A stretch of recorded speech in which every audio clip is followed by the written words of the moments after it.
√7 एक अपरिमेय संख्या है, यह सिद्ध करना है।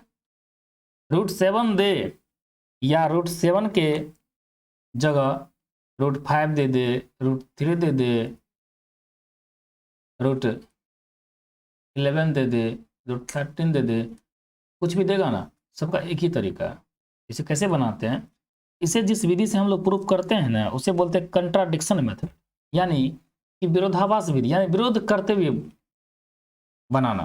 कहने मतलब ये हुआ कि अगर जो चीज़ सही है उसे आप गलत करने की कोशिश कीजिए, गलत नहीं कर पाए, इसका मतलब वो सही है। यही काम हम यहाँ करते हैं। ये √7 क्या है, अपरिमेय संख्या है, लेकिन इसे हम क्या करेंगे, परिमेय बनाने की कोशिश करेंगे। अगर नहीं बना पाए, इसका मतलब ये ऑलरेडी अपरिमेय संख्या है, बस उसी विधि से इसे प्रूफ करते हैं, जिसे हम लोग कंट्राडिक्शन मेथड बोलते हैं, यानी विरोधाभास विधि। लेकिन इसमें कैसे लिखते हैं, तो हम शुरू में ऐसे लिखते हैं कि माना कि √7 एक परिमेय संख्या है, परिमेय संख्या, ओके। तो हम लिख ही सकते हैं कि √7 इक्वल टू कितना, p/q, ना तो लिख ही सकते हैं। और p/q के बीच में क्या कंडीशन है, तो हम ये लिखेंगे, जहां p और q पूर्णांक संख्या है। क्या चीज़ है, पूर्णांक संख्या है, तथा p और q एक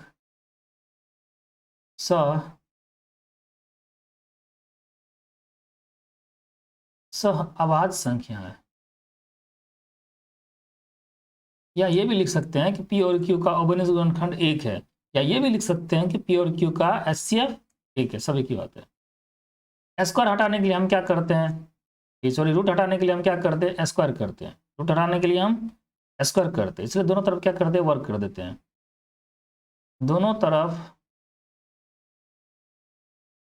वर्ग करने पर √7 का whole square equal to p/q का होल स्क्वायर, यानी कि 7 इक्वल टू p² बटा k²।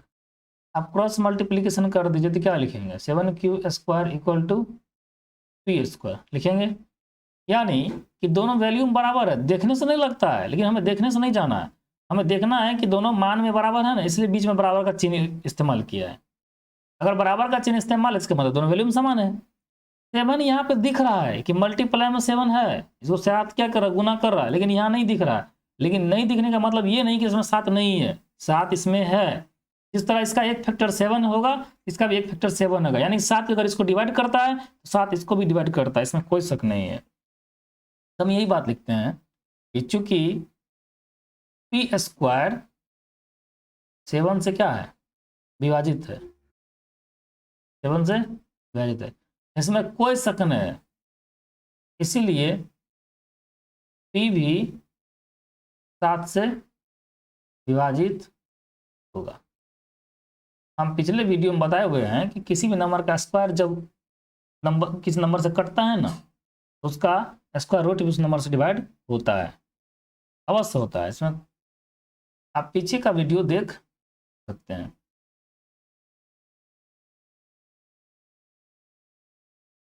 अभी p का एक फैक्टर कितना निकला, 7। तो हम देखते हैं कि q का भी फैक्टर 7 होता है। इसको साबित करने के लिए हम क्या करते हैं, यहाँ लिखते हैं पुनः, जो p आया ना प्रूफ करके, तो p के बराबर ही लिखेंगे यहाँ पे। माना कि p बराबर 7k, अब k क्या है, तो k कोई पूर्णांक है। क्या चीज़ है, पूर्णांक। हम दोनों तरफ वर्ग करते हैं, दोनों तरफ वर्ग करते हैं, तो p का स्क्वायर इक्वल टू कितना हो जाएगा, 49k² होगा। p² का वैल्यू आप यहाँ से रख दीजिए, p² का वैल्यू कितना रख सकते हैं, 7q² रख सकते हैं, बराबर 49k²। कारण लिख दीजिए यहाँ पर, कहाँ से चेंजिंग किया, तो समीकरण 1 से। 7 से कट गया 7 चांस में, तो क्या लिख सकते हैं इसे, q² बराबर लिख सकते हैं 7k²। यानी कि 7 क्या कर रहा है, फिर वही बात, दोनों वैल्यू में बराबर है। 7 यहाँ दिख रहा है, 7 नहीं दिख रहा है, इसका मतलब यहाँ पे 7 नहीं है, सो बात नहीं है। 7 यहाँ पे है लेकिन दिख नहीं रहा, और यहाँ पे दिख रहा है। 7 इसे डिवाइड करेगा और कंफर्म डिवाइड करेगा। हम लिख सकते हैं कि चूंकि क्यू स्क्वायर 7 से क्या है, विभाजित है, इसीलिए क्यू भी क्या है, 7 से विभाजित। निकल का है। अच्छा, आप शुरू में क्या माने थे पी और क्यू के बारे में, क्या कंडीशन लिखे थे? पी और क्यू के बारे में आप कंडीशन ये लिखे थे कि पी और क्यू पूर्णांक। चलिए ठीक। दूसरा कंडीशन क्या लिखे थे कि पी और क्यू एक सआभास संख्या है, को प्राइम नंबर। तो सआभास संख्या का मतलब क्या होता है? वैसी दो संख्या जिसका एचसीएफ 1 हो वो सआभास संख्या है। जिसका एचसीएफ 1 होगा वही सआभास संख्या ही होगी, ठीक ना? या जिसका एचसीएफ 1 हो। तो यहाँ पे देखिए कि कहने का मतलब है कि यहाँ पे जो ये पी और क्यू है, इन दोनों का अवमूल्यन गुणनखंड क्या है, 1 है, यानी 1 से ही कटता है। जैसे कि 3/4 ले लो, किससे कटेगा? 1 से ही नहीं कटेगा। यानी ये दोनों असहभास संख्या है, सआभास संख्या। 3 और 4 क्या है? सआभास संख्या है। इन दोनों का एचसीएफ कितना होगा? 1 ही होगा। यानी गुणनखंड भी उपनिष्ठ कितना होगा? वो 1 ही होगा। लेकिन यहाँ पे हम क्या देखते हैं, पी यहाँ पे 1 से कटता है, क्यू भी 1 से कटता है, हम जो माने हैं। लेकिन हमें निकलता क्या है कि पी 7 से भी कट रहा है और क्यू भी 7 से कट रहा है। कहने का मतलब ये हो गया कि हम, मेरा मानना तो गलत ना हो गया। हम तो ये बोले थे कि सआभास संख्या है। कहने का मतलब क्या, दोनों के बीच में उभयनिष्ठ गुणनखंड 1 है, यानी 1 के अलावा किसी से नहीं कटता है। लेकिन पता चलता है आगे चल के क्या कि पी और क्यू तो 7 से भी कटने के लिए तैयार है। तो कहने का मेरा मानना तो गलत ना हो गया। हम जो मान के चले थे वो तो नहीं निकल पाया। हम यहाँ ये लिखते हैं कि यहाँ पी और क्यू के उभयनिष्ठ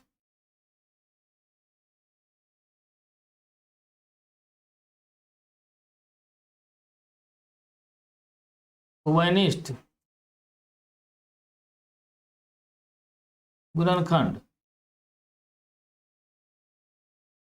1 के अलावे 7 भी है, जो विरोधाभास, जो विरोधाभास है, यानी कि विरोध करने वाली बात है। हम एक माने थे, निकल गया 7, तो विरोध करने वाली बात हुई ना, विरोधाभास है। अतः हमारा मानना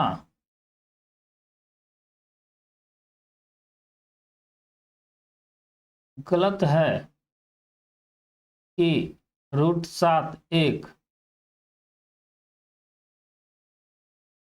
परिमेय संख्या है।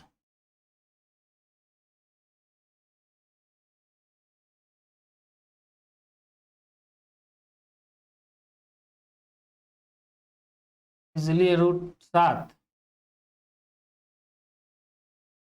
एक अपरिमेय संख्या है। इससे बेटर होगा हम अतः यहाँ लिख दें, अतः √7 एक अपरिमेय संख्या है।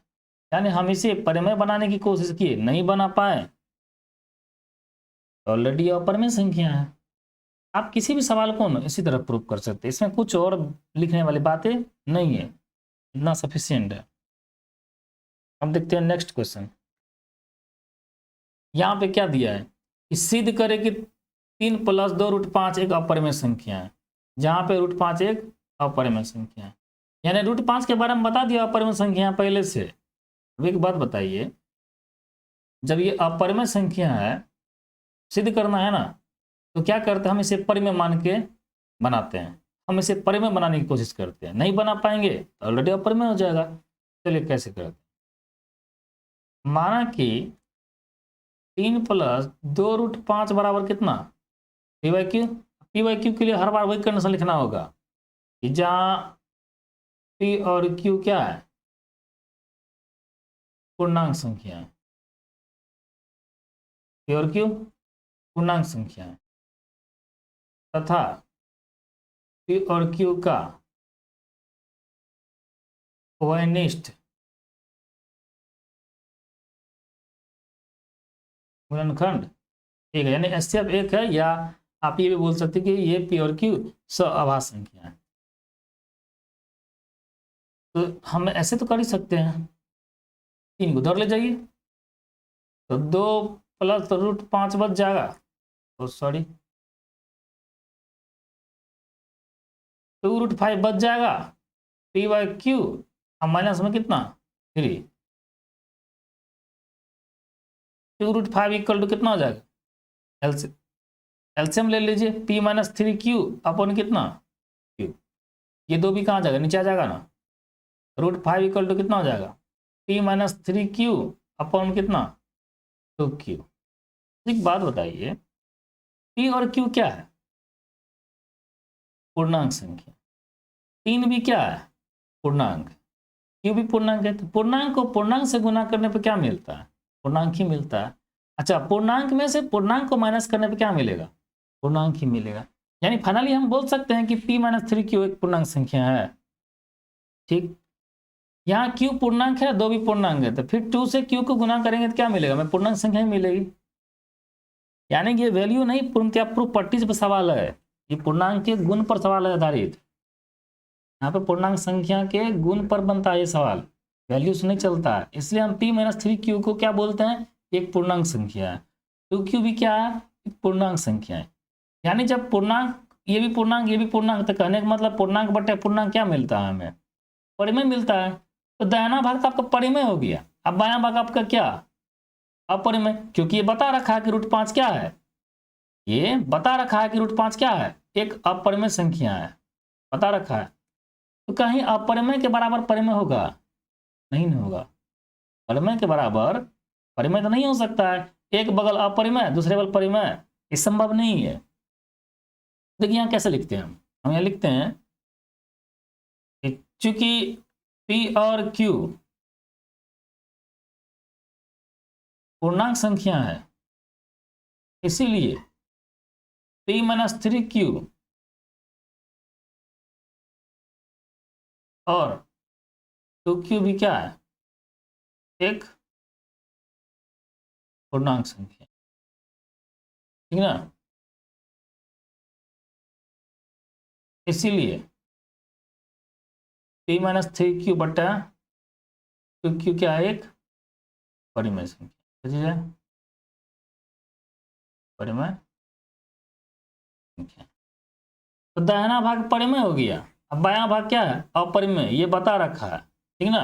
तो लिखेंगे यहाँ पे कि दिया है √5 एक अपरिमेय संख्या, इसीलिए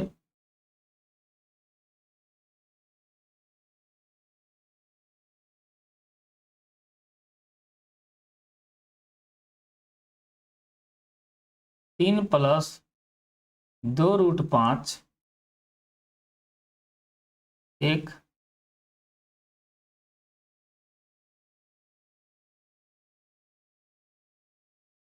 अपरिमेय संख्या होगी। ये परिमेय संख्या नहीं हो सकती है, या हम इसे ऐसे भी लिख सकते हैं कि हमने तो इसे परिमेय माना है ना, तो लैंग्वेज बदल के हम ऐसे भी लिख सकते हैं कि बाएं भाग अपरिमेय संख्या है और दाएं भाग, यानी कि राइट साइड में, तो दाएं भाग में परिमेय संख्या है, तो अपरिमेय के बराबर परिमेय असंभव है, इसीलिए 3 + 2√5 एक अपरिमेय संख्या होगी, परिमेय संख्या नहीं होगी, ठीक ना। बस इतना ही लिखेंगे और इसमें कुछ नहीं है। देखते हैं आगे, ये आपका आंसर हो गया।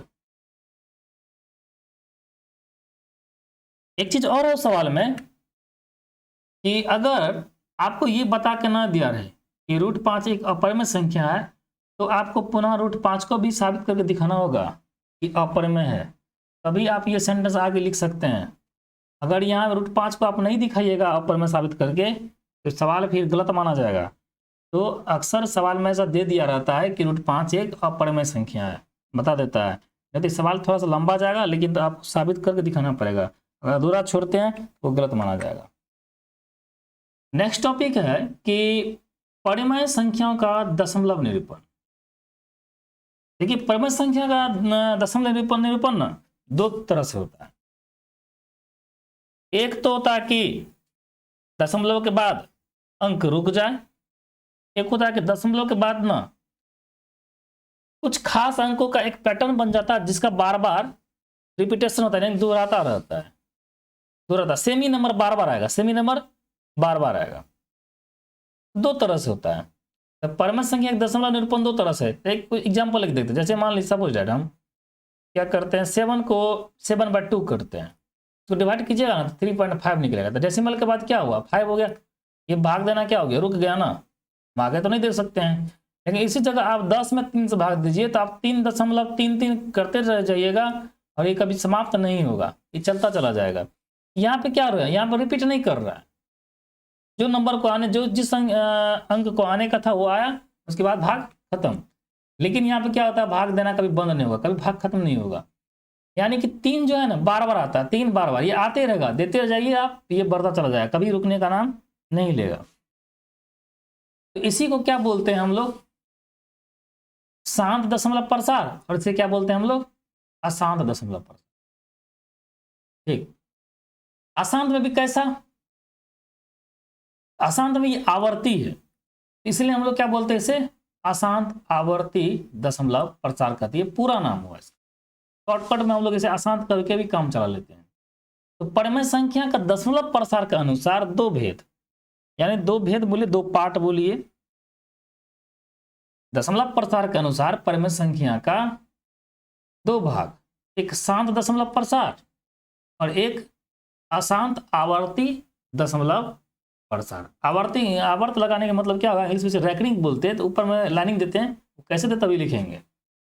तो शांत दशमलव प्रसार में क्या होता है कि भाग रुक जाता है, क्या होता है, भाग रुक जाता है। इसमें क्या होता है कि भाग नहीं रुकता है, भाग नहीं रुकता है। इसमें दूसरा पॉइंट क्या होता है कि दशमलव के बाद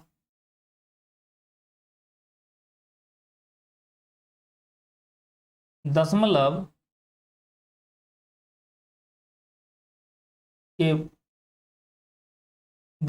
के बाद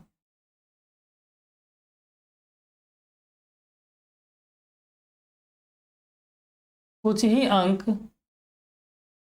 आता है, लेकिन इसमें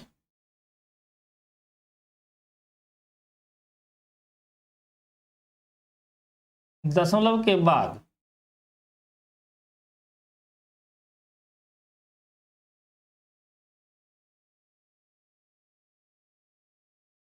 कुछ संख्याओं का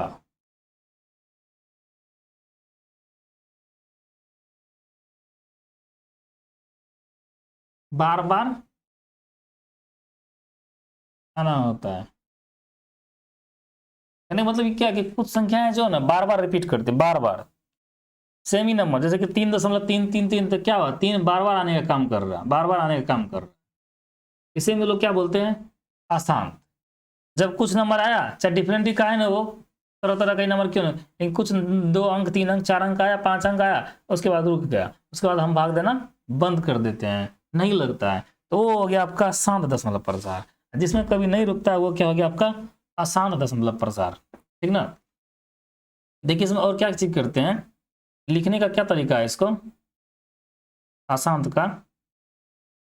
देखिए अशांत दशमलव प्रसार, शांत में तो जानते, जैसे मान लीजिए कि 7/2 हम 2 कर दिए, 7/2 कर दिए तो 3.5 हो गया। इसको लिखने का ये तरीका है, जैसे नॉर्मल भागा देते हैं। लेकिन यही 10/3 है, अगर इसे 3.33333 लिखते चले जाइए तो कभी रुकेगा नहीं, फिर इसे संक्षिप्त में लिखने का क्या तरीका है? इसे संक्षिप्त में लिखने का तरीका है कि आप इसे 3 दशमलव, रिपीट कौन कर रहा है? 3 कर रहा है, कि 3 के ऊपर में एक लाइनिंग डाल दी, इसे रैकरिंग पढ़ते हैं। इसीलिए हम लोग यहाँ क्या बोलते हैं, इसका पूरा नाम बता, अशांत आवर्ती। अशांत का एक रूप और है जो कि हम आगे अभी देखेंगे, बताएंगे। तो 3.3 का पावर क्या कर देते हैं? रैकरिंग दे देते हैं। 3 का पावर नहीं, इसे रैकरिंग दे देते हैं, ठीक ना। तो रैकरिंग पढ़ते हैं, हिंदी में से आवर्त बोलते हैं। तो जिस पे आवर्त लगा रहता है ना, तो समझ जाते हैं कि इसी का रिपीटेशन बार बार हो रहा है, यानी यही बार बार आ रहा है। तो 3 के ऊपर ये रैकरिंग का साइन रहने से मतलब क्या होता है, चिन्ह रहने से, कि 3 का ही बार बार आना हो रहा है। या हम इसे ऐसे भी लिख सकते हैं, 3.3 के पावर एक ऊपर में ना एक बिंदु लगा दीजिए, 3 के ऊपर में एक बिंदु लगा देते हैं। ये आपका क्या हो गया? एक तरीका से हम इसे ऐसे भी लिख सकते हैं। एक एग्जांपल और लेते हैं, जैसे 2.425252525। यहाँ पर रिपीटेशन किसका हो रहा है? 4 का नहीं हो रहा, दशमलव के बाद यहाँ पर 2525 का रिपीटेशन हो रहा है। आप इसे जाकर संक्षिप्त में लिखिएगा, कैसे लिखिएगा? 4.25, रिपीट कौन कर रहा है? 25। सिर्फ 2 से लेकर 5 तक ही लाइनिंग करना है, 4 को लाइनिंग नहीं करना है, क्योंकि 4 रिपीट नहीं कर रहा है। ये रैकरिंग जिस पर लगा देंगे, ऊपर में लाइनिंग कर देंगे, रैकरिंग बना देंगे, रिपीटेशन उसी का होगा। अगर 4 पर लगा देंगे तो कहने मतलब 4 का भी रिपीटेशन हो रहा है, जो कि है नहीं यहाँ पे। या इसे आप ऐसे भी लिख सकते हैं, 2.425 लिखे ना, पॉइंट यहाँ भी डाल दीजिए, बिंदु यहाँ भी डाल दीजिए। तो भी कहने का मतलब क्या? 2 और 5 का रिपीटेशन बार बार हो रहा है, यानी 25 जो बन जा रहा है, 25 25 25 बार बार आ रहा है। एक एग्जाम्पल और भी देख लेते, जैसे कि 3.0532 फिर 5.324, ये बार बार आ रहा है। यहाँ रिपीटेशन किसका हो रहा है? कौन बार बार आ रहा है? तो 5.324 आ रहा है, 5.324 आ रहा है। इसे आप संक्षिप्त में कैसे लिखेंगे? तो 3.0 तो रिपीट नहीं कर रहा है, 0 तो लिख देंगे, 5.324 लिखेंगे, और 5 से लेके 4 तक लाइनिंग कर देंगे, रैकरिंग डाल दिए। तो 5 से लेकर 4 तक रिपीट डालने का मतलब क्या हुआ कि 5 3 2 4 सब के सब रिपीट कर रहा है। या ऐसे बिंदु बाज लिखेंगे तो ऐसे लिखेंगे, पॉइंट 0 5 3 2 4 लिखे है ना, 5 पे एक पॉइंट डाल दीजिए, 1.4 पे डाल दीजिए। तो इसका मतलब ऑटोमेटिक होगा, बीच में डालने की जरूरत नहीं है। डाल दे तो भी ठीक है, नहीं डालेंगे तो इसका मतलब ही हो गया कि आप 5 से शुरू कीजिए और 4 तक, यही बार बार रिपीट कर रहा है। 5 से लेकर 4 तक, बीच में 3 दो भी आएगा, यही 4 अंक जो है बार बार आ रहा है, ये आते ही रहेगा। तो ये हो गया इसका संक्षिप्त रूप में लिखने का। तो परिमेय संख्या का ना दशमलव के अनुसार, दशमलव प्रसार के अनुसार 2 भाग, शांत दशमलव प्रसार और अशांत दशमलव प्रसार। अगर ये पूछ दे कि शांत किसका पार्ट है, परिमेय संख्या है। अशांत किसका पार्ट है? परिमेय संख्या का पार्ट है। यानी शांत जो है वो भी परिमेय, अशांत है जो वो भी परिमेय है। जो शांत है वो भी परिमेय है, और जो अशांत है वो भी परिमेय है। ओके, अब देखते हैं आगे। दशमलव प्रसार तो बता ही दिए, एक शांत और दूसरा अशांत। अच्छा, एक चीज और बताते हैं हम इसमें। शांत मतलब देखें कि भाग रुक जाता है। शांत में क्या होता है? भाग रुक जाता है। कैसे? जैसे कि 3.25 रुक गया, इसके आगे नहीं जा रहा। अशांत में देखिए 2 तरह का होता है। अशांत में मतलब कि भाग नहीं रुकता है, भाग नहीं रुकता है। तो 2 तरीका से नहीं रुकता है। कैसे? एक तो ये हुआ कि 3 दशमलव, जैसे मान लो 2.5 है, हम 2.5 लिखते हैं, 2.5 तो कहने मतलब यहाँ का 2.5 का रिपीटेशन हो रहा है, यानी कि 3.25 लिखते हैं, ऊपर रैकरिंग डालते हैं, यानी 2.5 आ रहा है। यानी कि एक सेम मतलब कि पैटर्न का रिपीटेशन हो रहा है। यानी 2.5 को मान लेते एक पैटर्न है, तो बार बार 2.5 ही आएगा। ठीक, एक ये भी होता है। दशमलव के बाद क्या होता है?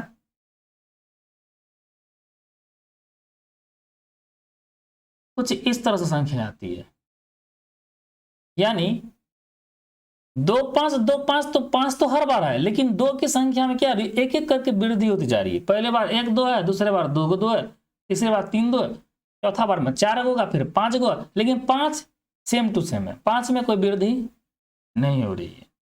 आखिर रुक तो ये भी नहीं रही है, रुक तो ये भी नहीं रही है, दोनों में फर्क क्या है? इसमें कुछ खास नंबर का ही रिपीटेशन होता है, लेकिन इसमें रिपीटेशन नहीं हो रहा है। एक संख्या वृद्धि करके रिपीटेशन, एक संख्या वृद्धि करते हुए आगे बढ़ रही है, अपने में संख्या में एक एक वृद्धि करके, जैसे 1 2 है, यहाँ 2 को 2 यहाँ 3 को 2, तो अपने संख्या में वृद्धि करते हुए आगे बढ़ रही है। यहाँ पे क्या कर रहा है? खुद को दोहराते हुए आगे बढ़ रही है। जो कोई खास संख्या जो है, चाहे 2 अंकों में हो कि 1 अंकों में, वो खुद को दोहराते हुए आगे बढ़ रही है। यहाँ पे क्या हो रहा है? संख्या में वृद्धि करते हुए आगे बढ़ रही है। तो इसे रखा गया है परिमेय संख्या में, और इसे रखा गया है अपरिमेय संख्या। यानी ये अपरिमेय संख्या, जब अपनी संख्या में एक एक वृद्धि करते हुए संख्या आए, तो कहने का मतलब वो क्या होगा? अपरिमेय संख्या। अपरिमेय संख्या के एक रूप और भी है दशमलव प्रसारण में। कैसे? देखिए, अगर हम दशमलव के बाद क्या होता है? भिन्न भिन्न तरह की संख्या है, भिन्न भिन्न तरह की संख्या है, अलग अलग, जिसका कि कोई लेखा जोखा नहीं है, कोई पैटर्न को फॉलो नहीं करता हुआ, जिसको जैसे मन हुआ ऐसे आ गया, अत्र तत्र, और ये आते रहेगा। ये भी एक अपरिमेय संख्या है। पैटर्न का फॉलो यहाँ पर भी नहीं हो रहा, पैटर्न का फॉलो यहाँ पर भी नहीं हो रहा। तो अपरिमेय संख्या का दशमलव निरूपण दो तरह से, एक अपनी संख्या में वृद्धि करते हुए आगे बढ़ना, एक होता है दशमलव के बाद तरह तरह की संख्या का अंकों का आना। तो अशांत, अशांत को अगर देखें तो दो तरीका से, लेकिन परिमेय का देखें तो दो पार्ट। तो अशांत का एक पार्ट आता है परिमेय के साथ, और अशांत का एक पार्ट आता है अपरिमेय के साथ, ठीक ना। जो भाग रुक गया तो शांत हो गया, तो परिमेय का पार्ट है। जो भाग नहीं रुका लेकिन खास नंबर का रिपीटेशन हो रहा है, वो अपरिमेय संख्या, सॉरी परिमेय संख्या है। लेकिन वही दशमलव बाद एक एक अंक में वृद्धि करते हुए आए अशांत, तो उसे क्या बोलते हैं? अपरिमेय संख्या। और दशमलव के बाद तरह तरह की संख्या आए, वो भी अपरिमेय संख्या है। आखिर पहचान कैसे होगा? तो जानते हैं, इसी में ये जो आवर्त लगाते हैं ना, इसलिए इसे क्या पढ़ते हैं पूरा नाम में? इसका पूरा नाम क्या हो जाता है? अशांत आवर्ती संख्या, अशांत आवर्ती दशमलव प्रसार। इसमें आवर्त वर्ड नहीं लगता है, सिर्फ इसे हम लोग अशांत बोलते हैं, इसमें आवर्त वर्ड नहीं लगता है, ठीक। यानी कि दशमलव का रूप हम लोग कुल मिला के 4 प्रकार का देखें, एक रुकने वाला और 3 ठो नहीं रुकने वाला। तो नहीं रुकने वाला में भी तीनों 3 तरह का है, एक में रिपीटेशन होता है, एक में तरह तरह की संख्या आती है, एक में एक संख्या को वृद्धि करते हुए आगे बढ़ती है। तो कुल मिला के दशमलव हम लोग 4 रूप देखे हैं, ठीक। अब कहता है कि बिना भाग दिए बताना है कि ये शांत है कि अशांत, ठीक ना। जानते हैं शांत और अशांत पता करने का क्या तरीका है? शांत और अशांत पता करने का क्या तरीका है? तो शांत, तो कोई भी संख्या यानी परिमेय संख्या, अगर कोई भी परिमेय संख्या p बटे q के रूप में हो, क्या चीज? परिमेय संख्या p बटे q के रूप में,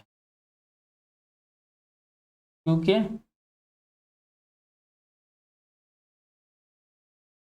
रूप में हो, कोई परिमेय संख्या p बटे q के रूप में हो,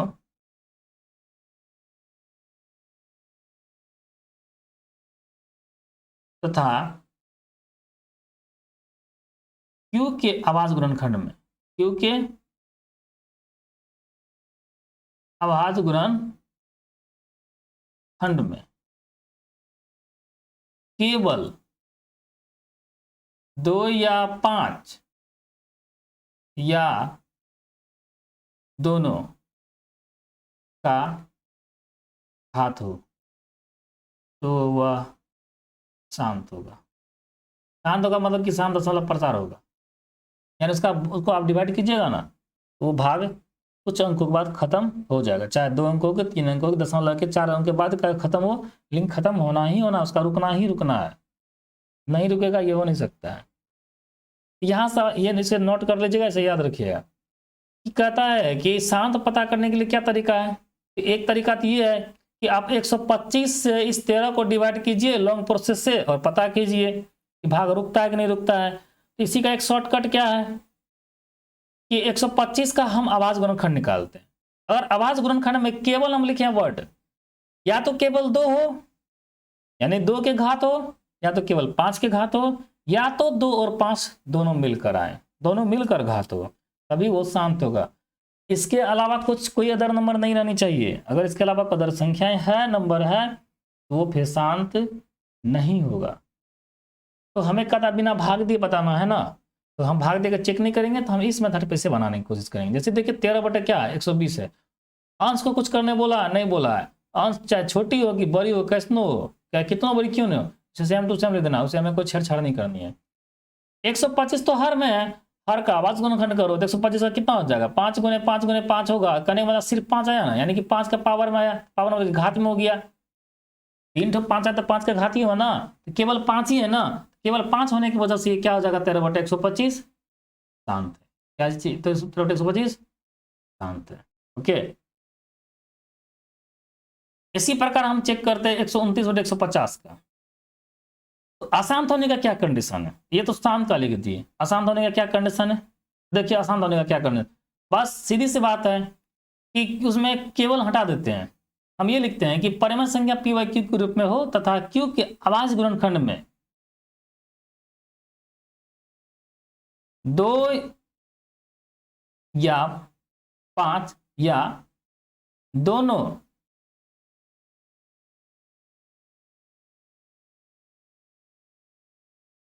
के घात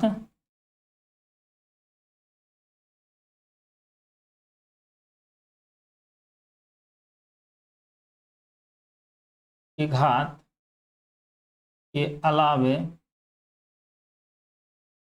अन्य संख्या भी हो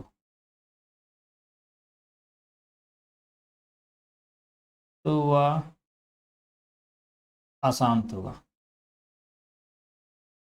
यानी सीधा सीधा ये समझ लीजिए कि उसका जब पैरामीटर फैक्टराइजेशन कीजिएगा ना आवाज गुणनखंड, 2 और 5 हो कि ना हो, इसके अलावा कोई भी संख्या है वो अशांत होगा। 2 5 रहेगा और इसके अलावा कोई संख्या है तब भी अशांत होगा, चाहे 2 5 नहीं भी होगा और वो कोई अदर संख्या होगी तो भी अशांत होगा। ठीक ना, यानी कि केवल 2 5 रहेगा तभी शांत होगा, अदरवाइज सभी केस में अशांत होगा। जैसे देखते हैं कि एग्जाम्पल दिए हमें क्या है कि 129 बटे 150 के बारे में बताना है कि ये शांत है कि अशांत है। देखिए इसे चेक करते हैं कैसे।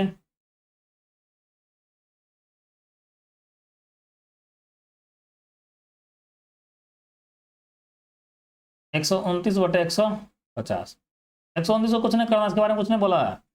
50 150 का गुणनखंड करो, आवाज गुणनखंड कितना हो जाएगा, 2 से लगा कितना हो जाएगा 75, 75 कितना होता है 15 पचे 75 ना, 25 या 75 तो 3 बच गया 25, 5 गुने 5 बचे 25 या 75 दोनों 150।